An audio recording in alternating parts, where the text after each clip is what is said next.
Jacob, you worked really hard to open up a big lead, and they got back to single figures down the fourth. How were you feeling when it was nip and tuck there in the final quarter?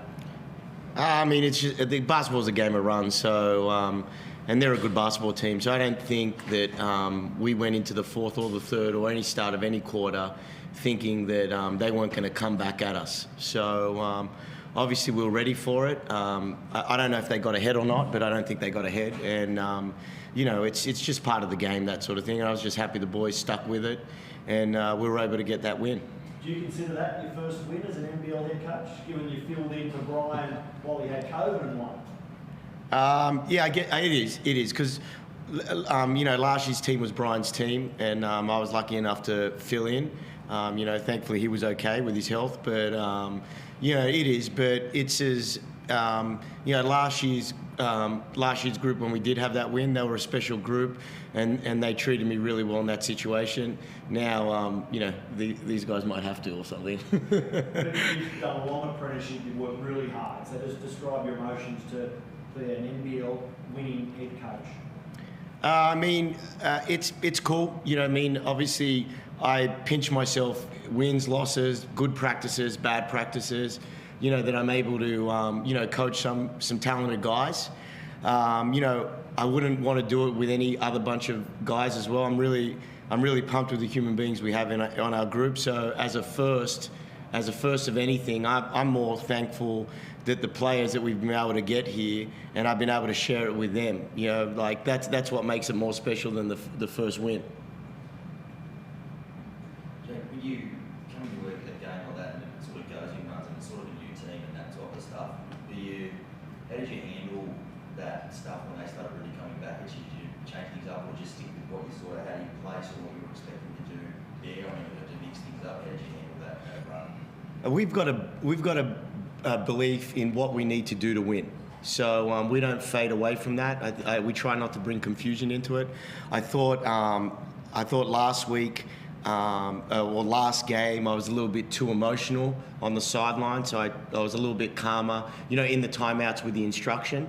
You know, obviously we spoke about what needs to be done. We have a plan from the beginning of the year what needs to be done, and it has worked, no matter who we've played, and, you know, obviously what talent's on the floor. So again, it's just reminders to the guys on what needs to be done to win is what happens in those runs. The timeouts just settle people. You know, we just hope they settle. But these are grown men. These guys are grown men. They have a belief in what we're doing. So I just have to remind them this is what we believe in. How did you approach Justin Roberts, his point guard? He's the most important. How did you approach not having him, and how pleased were you with the way you guys sort of executed without the floor and all that? I mean, we're in a good situation. Like, obviously, Lockie played well the last game.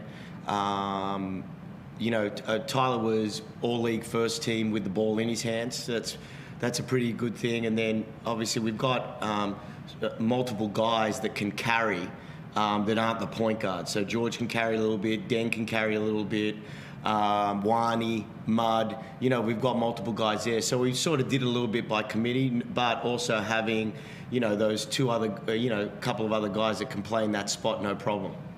Where's he at? Who? Jackomas.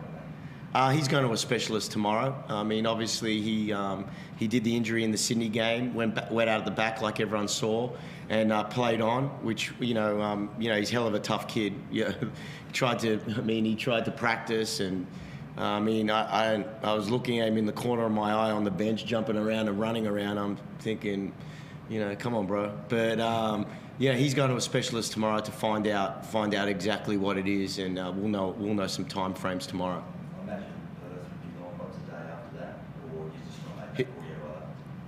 He'll be out for the Perth game. Phoenix fought, as this gentleman mentioned, Phoenix fought hard in that final quarter. So what was your say in that time out to the boys, knowing that you had to hold them out to get that win as you did?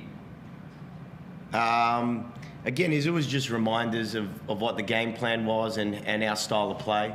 I don't think, you know, I think it's a little bit thing where coaches influence the game that way.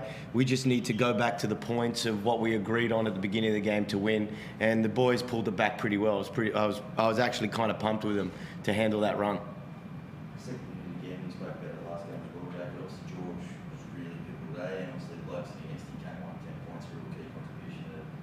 point in time. You're happy with getting through that whole rotation again. Obviously, key piece came out, but you found a way there as well.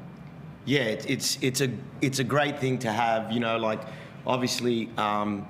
You know, Mango's playing a great role for us off the bench. You know, I mean, like he could start for us as well if he really, you know, he could start for us. He's good enough to start for us, and having those kind of pieces in the second unit, whatever you want to call it, is you know, is a luxury to have as a coach. And as we start to get into this thing, and he puts pressure on Sam, you know, George puts pressure on Deng, and then they put pressure on each other. You know, I mean, that's what we're trying to build here. It's good pressure. It's good competition within the group. And it's for the better of the group, and that's, you know, Mango's doing it at practice, and now he's doing it at the games. Had a really good game today. Enjoying that energy, right, Mango? Oh man, energy is me. So you know, whatever coach asks us, it's what, you know, we all try to go out there and do. But you know, I think coach has always, you know, jumped on us from early on, just being ourselves and being who we are. He's put a great team together, and you know, we just got to go out there, believe in ourselves, and you know, believe in what we can do, and stick to it. Mango 2 of 4 in game 1 tonight. It was 5 of 6. Just assess your offensive game tonight and the energy that created in the crowd and on the floor. Yeah, I mean, me and the crowd, you know, we always kind of see eye to eye somehow, whether it's away or home. I think we're about to go into a hostile place in Perth, and you know, I'm just happy to be out there playing again. So you know, to be out there doing what I need to do for coach and for the team, it's all, you know, I look forward to. Woody? Yeah, thanks. Hey Coach JJ, Woody B here from Throwback Hoops. I got to say a big congratulations on your first win as official head coach in the NBL. Really happy for you. And we've spoken in the past about George King. I know how highly you regard him. He's an experienced veteran all around the world, and he's really shown these last few games what he can bring to the group. Maybe just speak to me a little bit about what his performance has been like today, and you're going to need a little bit more out of him, Robinson, out for the next little period, right? So. Yeah, I mean, George is that versatile piece we've been looking for. You know, obviously, he's going to get better. You know, that preseason stint where he couldn't play or couldn't train, you know, sort of stops our progression within the group. But I think that you know, having him with that second group where it's, you know, less pressure. You know, starting sometimes you're under pressure to, you know, run this and do this and get that kind of stop. You know, he goes out there pretty, you know, free-spirited, and it's sort of, you know, with Mango, it's his group. You know, I just think he's going to get better and better. And then obviously having a piece that can match up with the Creeks and the Xavier Cooks in this league is really important, because there are a lot of versatile pieces like that in the league. Thanks, Coach. And finally, Mango, looks like you and Lucky Deng got a nice little connection happening on the floor and building that nice relationship probably off the floor as well. So tell us a little bit about you two working so well together and how that's eventuated. Lucky's my guy, you know, homebred. But you know, like Coach touched on, it just starts in practice, and you know, some of the guys from the second group, and you know, it's just something that we've been working on since, you know, the start of the preseason. So to see it actually come into fold within the games and within the season, you know, it's exciting, and I'm looking forward for, you know, the rest of the season. Mango, you played with a bigger odd couple in your international career than Mango Mathiang and Lockie Dent. One tall with dark hair, the other short with red hair. That's the yeah, I think this is the first time, and I think I see, you know, Lockie everywhere, you know, on the floor. I can't miss him, and the same with him with me. So I think that's why it works out so well. Chris? Yeah, Mango, it's been a long road for you to get back on to play professional basketball. You've been through a lot. Are you having as much fun out there getting back on the floor as it looks like you are?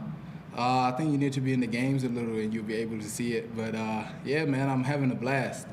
Even from warm-ups and everything, you'll see me out there just dancing, just happy, and you know, grateful to be out there again. You know, with a great group of guys that have made it a lot more easier for me to just come out there and just, you know, have fun and do what I do. So it's been great, and I'm looking forward for, you know, the rest of the games.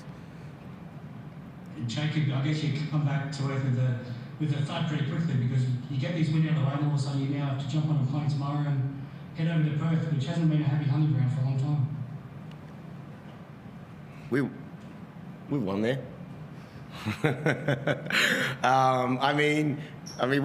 We've had some sort of success there, but I think we won a semi-final game there in the first year. But yeah, I don't want to let that one go.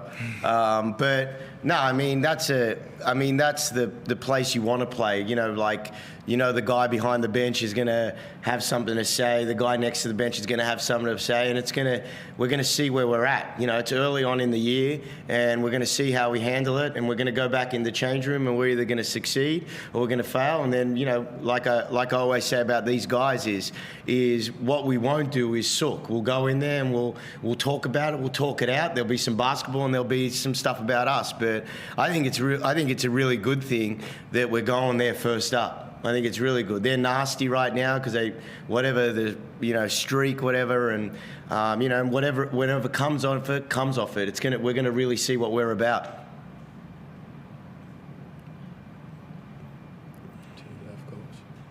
Oh, my bad, bro.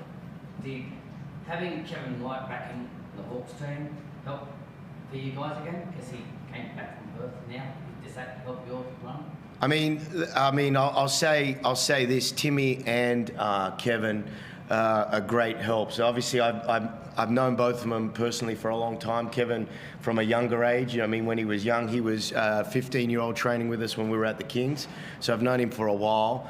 And just that experience. Obviously, they bring some respect to the team because the people in Illawarra love them. But also they had the experience around the league. We've got a lot of guys that this is going to be their first time that go to Perth. First time playing in an NBL game, first time at a blitz. That value, that education, just on what a player's about, little tricks you can do, little things you can get away with, in the games. It's invaluable. So having them around us right now, just their experience. And then obviously their talent and being able to call on them in some sort of role is unbelievable. Thanks, everyone. Thank you. Thanks.